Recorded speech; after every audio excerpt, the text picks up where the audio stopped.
नमस्कार, आपण पाहतात युगांधार महाराष्ट्र न्यूज. पाहूया आजच्या काय ठळक घडामोडी. बातमी उल्हासनगर येथून आहे. उल्हासनगरात क्रांतिकारक वीर भाई कोतवाल यांची जयंती साजरी.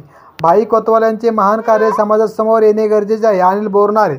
क्रांतिकारक हुतात्मा वीर भाई कोतवाल स्मारक समितीच्या वतीने उल्हासनगरात मोठ्या हर्षोल्लासात जयंती साजरी करण्यात आली. विनोद सिनेमाजवळ भाई कोतवाल चौक येथे स्मारकाला वंदन करून परिसरात लाडू वाटून जयंती साजरी करण्यात आली.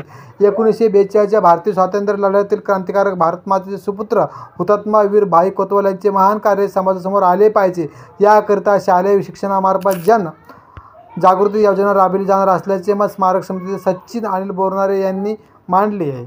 यावेळी शहीद भाई कोतवाल चित्रपट निर्माते एकनाथ देशले, शिवसेना प्रवक्ता किरण सोनवणे, माजी नगरसेवक व स्मारक समितीचे सल्लागार राज असरोडकर, स्मारक समितीचे अध्यक्ष मनोज कोरडे आदी मान्यवरांनी भाई कोतवाल यांच्या जीवन कार्यशैलीवर प्रकाश पाडला.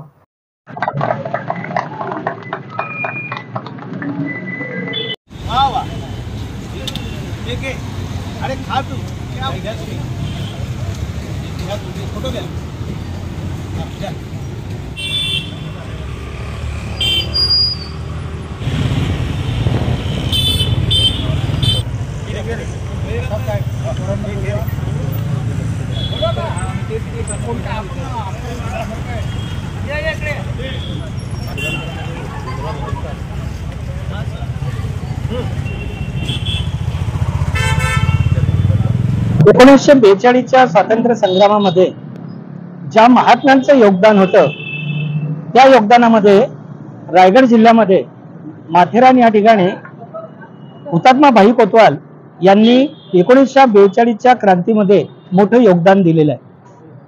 आणि या योगदानामुळेच संपूर्ण ठाणे जिल्हाच नव्हे तर अवघ्या विश्वामध्ये भाई कोतवालांचं नाव हे आपल्या सगळ्यांना माहितीच आहे. उल्हासनगर महानगरपालिका क्षेत्रामध्ये या भाई कोतवालांचं कार्य सर्वसामान्य जनतेपर्यंत पोहोचावं यासाठी 20 वर्षापूर्वी या एरियातील आमचे नगरसेवक मित्र श्रीयुत राज असरोडकर यांच्या पुढाकाराने या ठिकाणी भाई कोतवाल चौकाची निर्मिती झाली. आणि तेव्हापासून आस्थादायक या ठिकाणी आम्ही भाई कोतवालांची जयंती ही मोठ्या उत्साहाने साजरी करतो. आज आपण पाहत असाल की भाई कोतवाल चौकाचं सुशोभीकरण जे केलेलं आहे ते आमचे अध्यक्ष मनोज कोरडे यांच्या पाठपुराव्यामुळे. आणि पुढे जाऊन भाई कोतवालांचं कार्य हे केवळ समाजापुरतं मर्यादित न राहता भावी पिढीला ते माहिती व्हावं यासाठी पुढील वर्षापासून आम्ही या उल्हासनगर पालिकेच्या क्षेत्राच्या अंतर्गत येणाऱ्या शाळेतील हजारो विद्यार्थ्यांसाठी छोटी पुस्तिका काढणार आहोत. त्या पुस्तिकेचं वाटप करणार आहोत आणि त्या पुस्तकाच्या आधारावर भाई कोतवालांच्या चरित्रावरती एक स्पर्धा परीक्षा घेण्याचं नियोजन देखील भाई कोतवाल चौक समितीने केलेलं आहे.